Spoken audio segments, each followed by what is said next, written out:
کہ چونکہ جنگ بدر میں بعض مسلمان وہ شریک نہیں ہوئے تھے، اور اس کی شرکت نہ کرنے کا وجہ بھی یہ تھا کہ چونکہ اس وقت تمام کے لیے جہاد کے لیے جانا لازم نہیں تھا۔ جب تمام پر جہاد کے لیے جانا لازم نہیں تھا تو بعض کی شرکت وہ کافی سمجھتا تھا کہ بعض صحابہ اس میں شریک ہو گئے اور بعض شریک نہیں ہوئے، اور خصوصاً بعض علماء کرام کہتے ہیں کہ یہ آیت عبداللہ ابن ام مکتوم رضی اللہ تعالی عنہ کے بارے میں نازل ہوا ہے، کیونکہ وہ نابینا تھا۔ اسی وجہ سے اللہ رب العزت نے اس کی تسلی کے لیے، اس کی اطمینان کے لیے،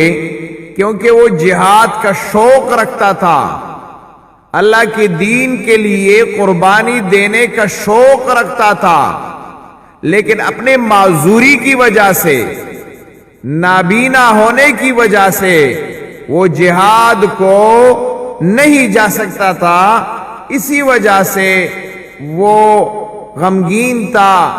کہ تمام صحابہ جہاد کے لیے گئے اور میں باقی ادھر رہا اور جہاد کے لیے نہیں گیا۔ تو اللہ رب العزت نے اس کی تسلی کے لیے یہ آیت نازل کی کہ ایسا نہیں ہے کہ جو صحابہ جہاد کے لیے گئے ہیں اس کے لیے اجر ہے اور جو نہیں گئے اس کے لیے اجر نہیں ہے، ایسی بات نہیں ہے۔ لا یستوی القاعدون، تو ایک روایت یہ ہے، مقصد دارے چې عبداللہ ابن ام مکتوم رضی اللہ تعالیٰ عنہ دا تسلی دا پار اللہ دا خبری کردی دی، ذکر چا غزل کی غمگینو چیرا زخو جہاد تلا نڑما ما تخوی سم اجر ملاو نشا، او صحابہ لال جہاد تا او زماستر کی معذور دی، نو دا خو مسئلہ شوا، اللہ دا غی تسلی اکرلا یو دا دویم دا چگور دل تکی دا خبر اکڑی دا لا یستوی القائدون، برابر ندی آغا خلق چاغ ناستی دا جہادنا، من المومنین دا مومنانونا، غیر للضرر سوا دا عذر والونا، سوا دا عذر والونا کہ دا عذر پا بنا بانے سوک دا جہاد نپاتی شینو خیر دے، ذکا عذر کی وجہ سے جہاد کے لیے نہ جانا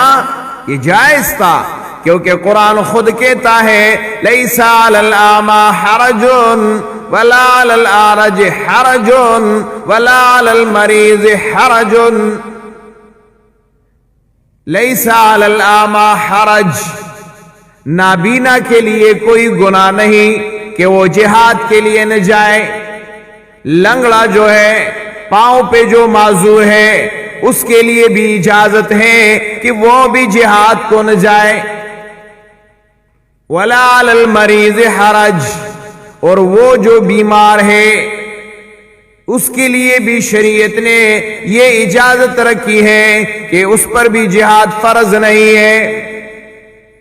تو غیر للضرر سے مراد وہ لوگ ہیں جو صاحب عذر ہے، صاحب عذر ہے، خواہ اگر یہ عذر آنکھوں کی وجہ سے ہے، پاؤں کی وجہ سے ہے، بیماری کی وجہ سے ہے، جو بھی عذر ہو، جو مانع جہاد ہو، اگر اس عذر کی وجہ سے وہ جہاد کے لیے نہیں جا سکتے، اللہ رب العزت اس کو اجر دے گا۔ ایسا نہیں کہ اس کو اجر نہیں، اللہ اجر دے گا اس کو۔ وہ لوگ جو بغیر عذر کے جہاد کے لیے اللہ کے دین کی پھیلانے کے لیے وہ اپنے گھروں کو نہیں چھوڑتے اور بیٹھے بیٹھے اپنی زندگی بسر کرتے ہیں، تو قرآن کہتا ہے لا یستوی القاعدون، لا یستوی القاعدون، برابر نہیں وہ لوگ जो बैठे हुए हैं जिहाद जाने से, मिनल मोमिनीना ईमान वालों से, गैरुल ज़रर सिवाय उज़र वाले के, वल मुजाहिदून और वो लोग जो जिहाद के लिए निकले हुए हैं, फी सबीलिल्लाही अल्लाह की राह में, फी सबीलिल्लाह अल्लाह की राह में जिहाद के लिए निकले हुए हैं, और बेअमवालिहिम अपने माल खर्च करने, पलगोलु द मालून सरा अपने माल खर्च करने। मालूम ये हुआ जिहाद में दो चीजें जरूरी है, एक जान की कुर्बानी, दूसरी माल की कुर्बानी। दा दो कुर्बानी बावर के अलग जिहाद की यवाज द बदन मसलोम न दा, जबकि कुरान चिकलम मसला जिक्र कई नु दो खबरें जिक्र कई, बेअमवालिहिम पलगुल द मालून सरा माल खर्च करने, व अनफुसिहिम और पाक खड़ोल द जानून सरा जान की कुर्बानी देने से। तबलीग हज़रात क्या कहते हैं, कौन सी चीज कीमती हो जाती है? जब इस पे तीन चीजें लग जाते हैं, जान, माल और वक़्त। जान, माल और वक़्त, जब ये तीन चीजें एक चीज पर सर्फ हो जाए तो वो कीमती बन जाता है। तो जिहाद के लिए भी जाना वक़्त चाहता है, माल चाहता है, इसी तरह नफ्स की कुर्बानी भी लाजमी है। द्रीवाड़ खबर दे पारा लाजिमी दी नु दिल तुम कुरान दा खबर कई बेअमवालिहिम। उलमा दा खबर कई चिकल जंग बदर की सहाबा शरीक नशवल बाजी नु आगे बाने बदा दग के दो गुरु द जिहाद न पाती दी, दा गुरु द मुसलमानानो लुम्बनई मारे कवा और द मुसलमानानो द लुम्बनई मारे के न चे देनो द रुस्त पाती शुल। नु दाग सहाबाओ पजल की बखबर रातली, हालांकि आग वक्त की जिहाद फर्ज ऐन नो, फर्ज किफाया हो। जिक्र जिहाद खपल सूरतुन दी, पाग सूरतुन की दागे मुताबिक चे देनो द जिहाद फर्जियत हो। फर्ज किफाया हो चे दब्बाद चा पकवलो सर दब्बाद चा जिम्मेदारी आगा पूरा केदा। लेकिन मिसाल जनाजा दा नुचे बाद सुख द मजलिस नलारशी नु द बाद चा पादाए गई सरा आगादा पूरा की लाजिमन नदा चे हर सड़े बचे देनो जनाजे तजी। ठीक शो नदी तवेले ची फर्ज किफाया कटूल प्रेखा दाओ सुख पे बेला उजरा न कई नुटूल गुनाहगार। दारंगी मिसाल इतिकाफ ते नुचे इतिकाफ यो कसम पा मस्जिद के उका टूल महल्ली जिम्मेदारी खत्म शुआ हुका यो कसम उन टूल महल्ला गुनाहगार अदा।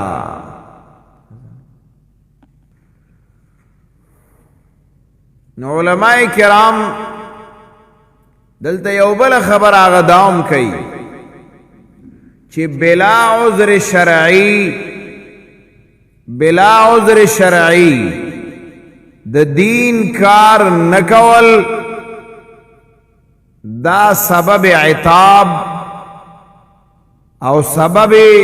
मलामतिया दे। उज़्र शरई सदे लका इंसान दे उलमा लिखी चागत उज़्र शरई दारे मस्जिद तरात लल्ली द नारी नौ द पारा उस दे यरीगी द दुश्मन ना चमा दुश्मन दे अगमा वजनी दुदाय उज़्र शरई दे। याद दिल्ला रखी दा से शाड़ राजी छि दे यरीगी द लेवना द शर्मखना द यो जनावर द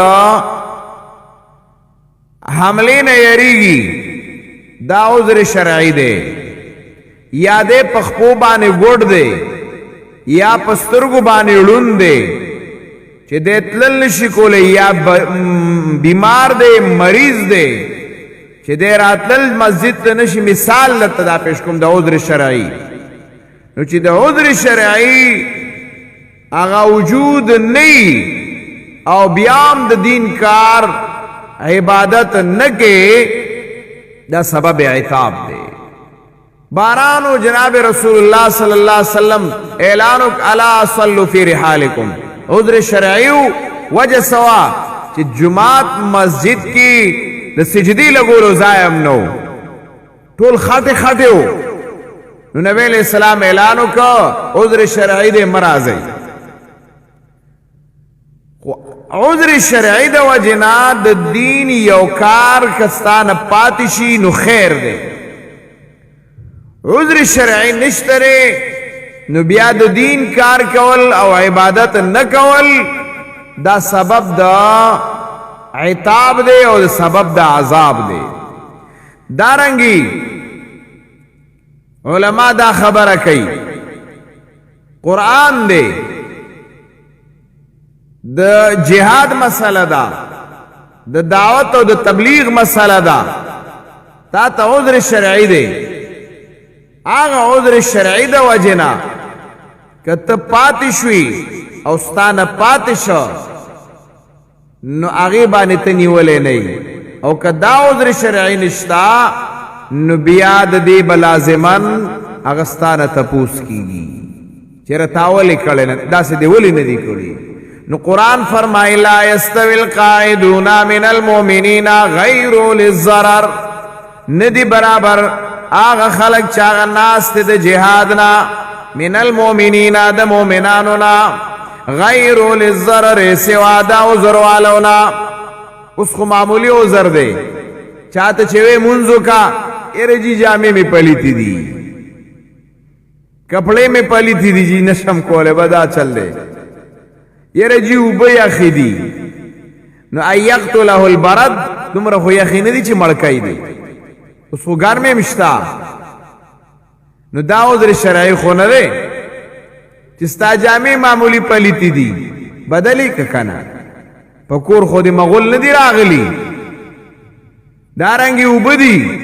گرمی که کنا نو دا عذر شرعی نه دی چې ته جامع میں پلیتی دی او یادا چل دی او یادا چل دی یادا چل دی نا عذر شرعی آغا دی چې شریعت مانی او چې شریعت نه مانی هغه عذر شرعی نه دی بہرحال دی باندې ډېرې مسلې بنا دي او چونکې موږ مختصر پہ روانیو غیر للضرر والمجاهدون فی سبیل الله او هغه خلق چې هغه جهاد کوي په لار د الله کې جهاد کوونکی دا د تمام غردی او بردی علماء کی حدیث کے راضی لغدوة فی سبیل اللہ او روحة خیر من الدنیا وما فیها یو سبا و یو بیگا دا دا اللہ پر لا رکی دا دا دنیا و دا ما فیها نا بہتر دے ٹھیک شو کنا دنیا اور دا ما فیها نا دا بہتر دے اور چې دا الله د دین د پاره دی کنه د خپل مفادات د پاره خو نه دی بیا علماء لیکي که غازی شوي نو داغي ځان لا اجر دی او که شهید شوي نو د شهادت ځان له لویه درجه ده د شهادت ډیره لویه درجه ده